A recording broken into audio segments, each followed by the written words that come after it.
परम श्रद्धेय श्री स्वामी राम सुखदास जी महाराज की श्री मद्भगवद गीता पर टीका का अध्याय 3 कर्मयोग। श्लोक संख्या 8। गीता अपनी शैली के अनुसार पहले प्रस्तुत विषय का विवेचन करती है, फिर करने से लाभ, न करने से हानि बताती है। इसके बाद उसका अनुष्ठान करने की आज्ञा देती है। यहाँ भी भगवान अर्जुन के प्रश्न मुझे घोर कर्म में क्यों लगाते हैं, इसका उत्तर देते हुए पहले कर्मों के सर्वथा त्याग को असंभव बताते हैं, फिर कर्मों का स्वरूप से त्याग करके मन से विषय चिंतन करने को मिथ्याचार बताते हुए निष्काम भाव से कर्म करने वाले मनुष्य को श्रेष्ठ बताते हैं। अब आगे के श्लोक में भगवान अर्जुन को उसी के अनुसार कर्तव्य कर्म करने की आज्ञा भी देते हैं। श्लोक संख्या 8। ओम श्री परमात्मने नमः।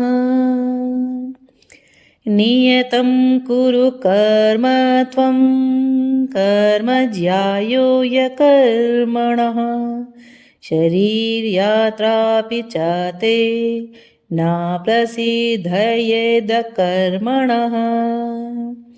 तू शास्त्र विधि से नियत किए हुए कर्तव्य कर्म कर, क्योंकि कर्म न करने की अपेक्षा कर्म करना श्रेष्ठ है तथा कर्म न करने से तेरा शरीर निर्वाह भी सिद्ध नहीं होगा। श्लोक की व्याख्या। नियतम कुरु कर्म त्वम। शास्त्रों में विहित तथा नियत दो प्रकार के कर्मों को करने की आज्ञा दी गई है। विहित कर्म का तात्पर्य है सामान्य रूप से शास्त्रों में बताया हुआ आज्ञा रूप कर्म, जैसे व्रत, उपवास, उपासना आदि। इन विहित कर्मों को संपूर्ण रूप से करना एक व्यक्ति के लिए कठिन है, परंतु निषिद्ध कर्मों का त्याग करना सुगम है। विहित कर्म को न कर सकने में उतना दोष नहीं है जितना निषिद्ध कर्म का त्याग करने से लाभ है, जैसे झूठ ना बोलना, चोरी ना करना, हिंसा ना करना इत्यादि। निषिद्ध कर्मों का त्याग करने से विहित कर्म स्वतः होने लगते हैं। नियत कर्म का तात्पर्य है वर्ण, आश्रम, स्वभाव, परिस्थिति के अनुसार प्राप्त कर्तव्य कर्म, जैसे भोजन करना, व्यापार करना, मकान बनवाना, मार्ग भूले हुए व्यक्ति को मार्ग दिखाना आदि। कर्मयोग की दृष्टि से जो वर्ण धर्मानुकूल शास्त्र विहित कर्तव्य कर्म प्राप्त हो जाए वह चाहे घोर हो या सौम्य नियत कर्म ही है। जहाँ नियतम कुरु कर्म पदों से भगवान अर्जुन से यह कहते हैं कि क्षत्रिय होने के नाते अपने वर्ण धर्म के अनुसार परिस्थिति से प्राप्त हुआ युद्ध करना तेरा स्वाभाविक कर्म है। क्षत्रिय के लिए युद्ध रूप में हिंसात्मक कर्म घोर दिखते हुए भी वस्तुतः घोर नहीं है, प्रत्युत उनके लिए वह नियत कर्म ही है। दूसरे अध्याय में भगवान ने कहा है कि स्वधर्म की दृष्टि से भी युद्ध करना तेरे लिए नियत कर्म है। वास्तव में तो स्वधर्म और नियत कर्म दोनों एक ही हैं। यद्यपि दुर्योधन आदि के लिए भी युद्ध वर्ण धर्म के अनुसार प्राप्त कर्म है, तथापि वह अन्याय युक्त होने के लिए कारण नियत कर्म से अलग है, क्योंकि वे युद्ध करके अन्यायपूर्वक राज्य छीनना चाहते हैं। अतः उनके लिए युद्ध नियत तथा धर्मयुक्त कर्म नहीं है। कर्म ज्यायो या कर्मणः अर्थात इसी अध्याय के पहले श्लोक में आए हुए जयासी पद का उत्तर भगवान यहाँ ज्याय पद से ही दे रहे हैं। वहां अर्जुन का प्रश्न है कि यदि आपको कर्म की अपेक्षा ज्ञान श्रेष्ठ मानने हैं तो मुझे घोर कर्म में क्यों लगाते हैं। इसके उत्तर में यहाँ भगवान कहते हैं कि कर्म न करने की अपेक्षा कर्म करना ही मुझे श्रेष्ठ मान्य है। इस प्रकार अर्जुन का विचार युद्ध पूर्वक घोर कर्म से निवृत्त होने का है और भगवान का विचार अर्जुन को युद्ध रूप नियत कर्म में प्रवृत्त कराने का है। इसलिए आगे 18वें अध्याय में भगवान कहते हैं कि दोष युक्त होने पर भी सहज कर्म का त्याग नहीं करना चाहिए, कारण कि इसके त्याग से दोष लगता है एवं कर्मों के साथ अपना संबंध भी बना रहता है। अतः कर्म का त्याग करने की अपेक्षा नियत कर्म करना ही श्रेष्ठ है। फिर आसक्ति रहित होकर कर्म करना तो और भी श्रेष्ठ माना गया है, क्योंकि इससे कर्मों के साथ सर्वथा संबंध विच्छेद हो जाता है। अतः भगवान इस श्लोक के पूर्वार्ध में अर्जुन को अनासक्त भाव से नियत कर्म करने की आज्ञा देते हैं और उत्तरार्ध में कहते हैं कि कर्म किए बिना तेरा जीवन निर्वाह भी नहीं होगा। कर्म योग में कर्म ज्यायो या कर्मणः यह भगवान का प्रधान सिद्धांत है। इसी को भगवान ने माते संगोत्सव कर्मणि गीता के दूसरे अध्याय के 47वें श्लोक में इस पद से स्पष्ट किया है कि अर्जुन तेरी कर्म न करने में आसक्ति न हो। कारण यह है कि कर्तव्य कर्मों से जो जी चुराने वाला मनुष्य प्रमाद, आलस्य और निद्रा में अपना अमूल्य समय नष्ट कर देगा अथवा शास्त्र निषिद्ध कर्म करेगा जिससे उसका पतन होगा। स्वरूप से कर्मों का त्याग करने की अपेक्षा कर्म करते हुए कर्मों से संबंध विच्छेद करना श्रेष्ठ है। स्वरूप से कर्मों का त्याग करने की अपेक्षा कर्म करते हुए कर्मों से संबंध विच्छेद करना श्रेष्ठ है। कारण कि कामना, वासना, फलासक्ति, पक्षपात आदि ही कर्मों से संबंध जोड़ देते हैं। चाहे मनुष्य कर्म करे अथवा ना करे, कामना आदि के त्याग का उद्देश्य रखकर कर्म योग का आचरण करने से कामना आदि का त्याग बड़ी सुगमता से हो जाता है।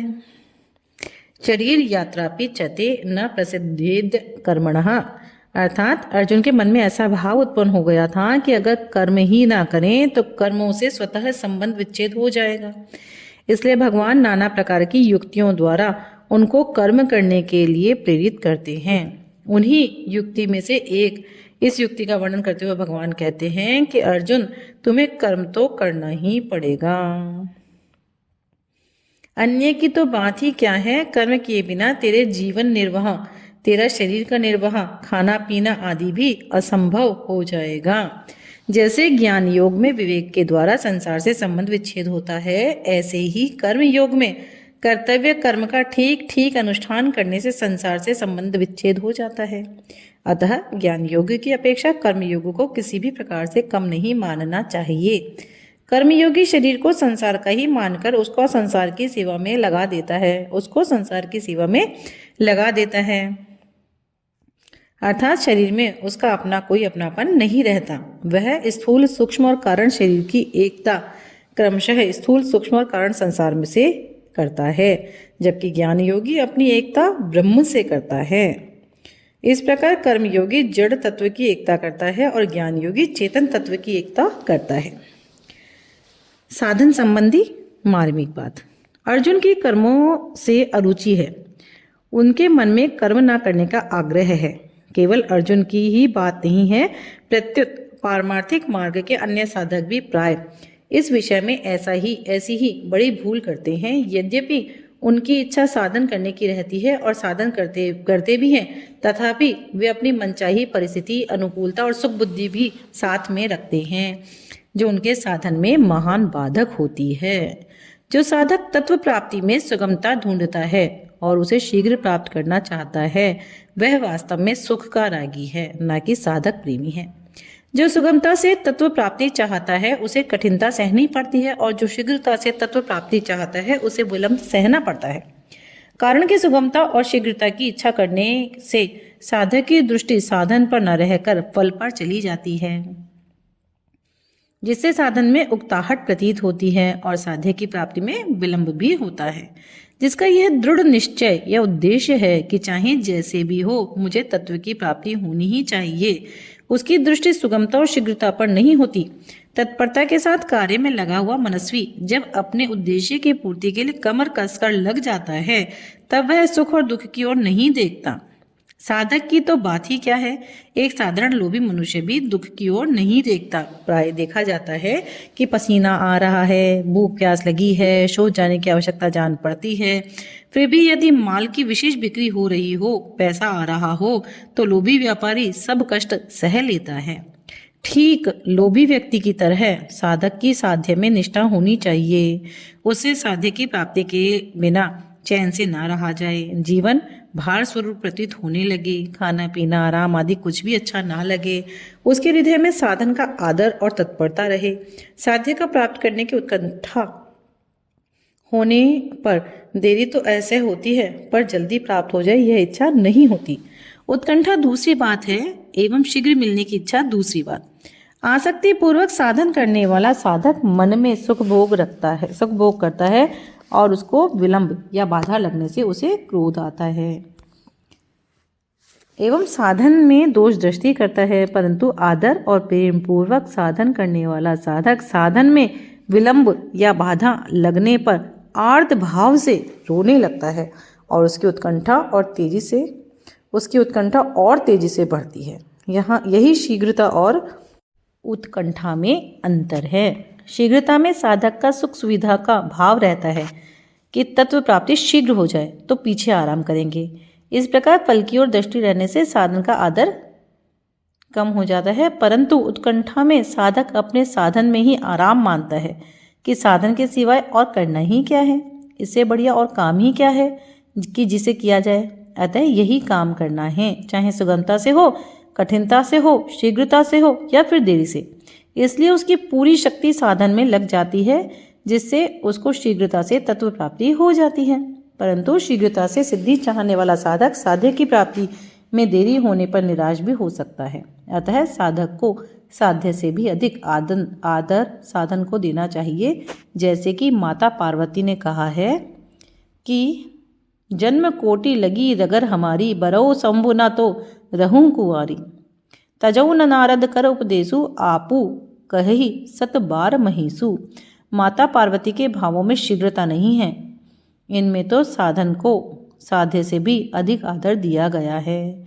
प्रस्तुत श्लोक में भगवान अर्जुन को निमित्त मानकर साधक को सावधान करते हैं कि उन्हें अपनी अनुकूलता तथा सुख बुद्धि का त्याग करके कर्तव्य कर्मों को करने में बड़ी तत्परता से लग जाना चाहिए। श्लोक का परिशिष्ट भाव।